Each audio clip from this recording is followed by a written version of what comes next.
Praise the lord. మనం ఈరోజు ప్రవక్తి అయిన హుల్దా గురించి ఒకసారి మనం మాట్లాడుకుందాము.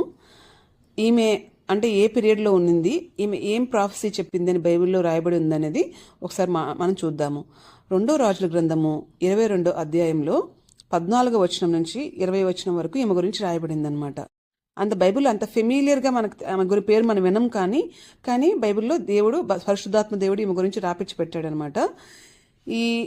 ఏ టైంలో ఏమి ఉందంటే హుల్దా అనే ఈమె హుషియా రాజు ఉన్నాడు అనమాట. ఈయన 22వ అధ్యాయం 1వ వచనం నుంచి చదివితే ఈయన ఎంత మంచి రాజు అంటే ఆయన 8 ఏళ్ళకే ఏళ్ళని ఆరంభించాడు, అంటే పరిపాలన చేయడం స్టార్ట్ చేశాడు. ఈయన యోధా రాజు అనమాట.